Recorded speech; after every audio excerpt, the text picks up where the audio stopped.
got it. Well, there we go. Doors back together. I love working on these old trucks, but I got to be honest with you, it can really test your patience sometimes. Zero in on that word test.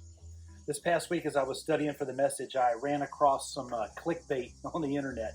Clickbait's that stuff that shows up in the midst of your regular searches over on the right-hand side, usually with a crazy headline inviting you to follow their clicks some 19 or 20 times to hear 40-11 badly presented arguments for some crazy point of view or some secret insider knowledge.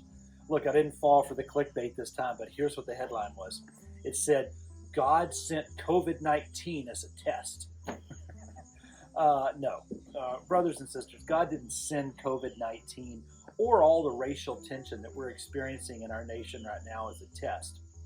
But they are a trial.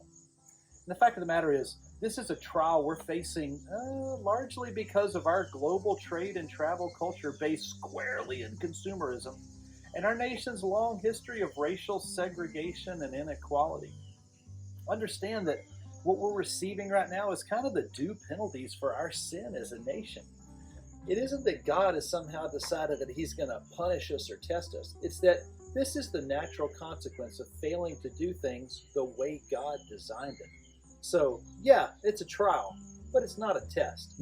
But Scripture does have some things to say about trials and testing and tribulation. Take a look at this couple of verses.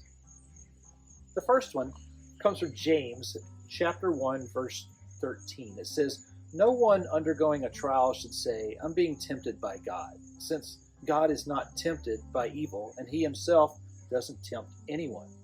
In 1 Corinthians chapter 10, verse 13, "No temptation has come upon you except what is common to humanity. But God is faithful. He will not allow you to be tempted beyond what you're able. But with the temptation, he will also provide a way out so that you may be able to bear it." In the midst of these trials that we're facing right now, I want you to understand that both the Lord and the society around is watching you, Christian. It's watching the Church of Jesus Christ. They're looking to see if all Scripture is being read and understood by the church and acted out. See, Scripture has this to say. It says that all Scripture is inspired by God and is profitable for teaching, for rebuking, for correcting, for training in righteousness, so that the people of God can be complete, equipped for every good work. And those were the words of Paul to young Pastor Timothy. In Micah, we understand that there's things that God expects and requires of us as his people. Among those are humility, the pursuit of justice, and the extension of grace. So regarding this idea of the trials that we're going through as a nation, or the tests that we may be undergoing as a people right now, church or society as a large, what we need to be understanding is if we can pursue humility, justice, and mercy because we love our God, God's able to honor that. He's able to help us come out the other side of this a better people as a result.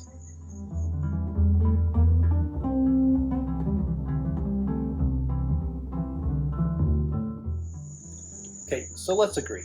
God didn't send these dual trials that our nation is facing into the world just for us as Americans. But the way that we respond to it, in other words, the way that we respond to the temptation to act in a base and contrary to Scripture way, those are opportunities for us to grow, to be refined, and to come out better on the other side. I want you to hear these words from James chapter 1, verses 2 through 4.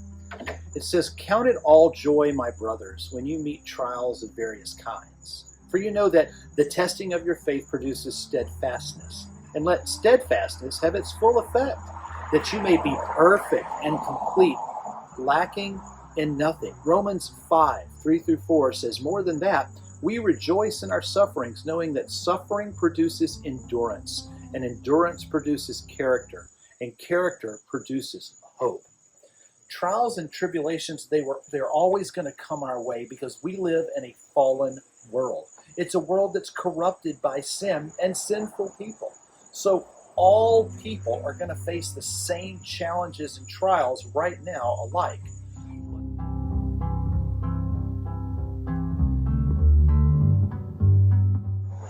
The question really we need to be talking about today is, how are you, as a Jesus follower, going to help make sure that the the way we respond to the pandemic and the way that we respond to people of color, particularly black and white conflicts in our nation, are ways that are going to exemplify that we love Jesus, we love our God, and we love our neighbor as ourselves.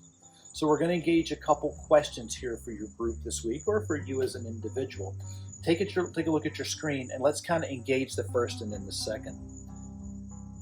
My challenge is that you take a step back, so to speak, and visualize your place in this trial or test and see this. How may I faithfully model humility, grace, and justice, as well as the character and hope we saw in Romans 5:3-4? How can I model those things in the midst of this pandemic?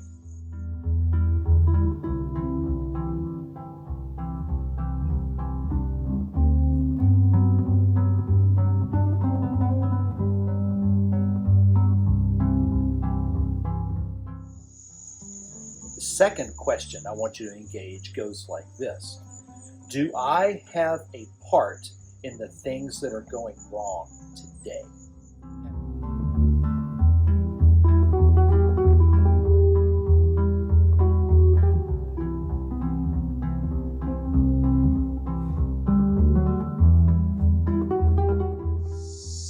All right, everybody. Well, thank you so much for listening this week and engaging with Thursday Thoughts. I really want to challenge those of you who listen on a regular basis to consider supporting Plaid Pastor Ministries and the works that I do. And you can do that by clicking on the link there on your screen to the GoFundMe page and helping put a little bit in there to help support me as I work on my doctorate and as I do these Thursday Thoughts in preparation for going into teaching and perhaps even back into a pastoral ministry. It really would help me as I continue to try to help you think about living a Christian life in a way that's real, relevant, and relational. I'm Pastor Shannon. This has been Thursday Thoughts. Look forward to seeing you Sunday and then next Thursday as we think again. Till then.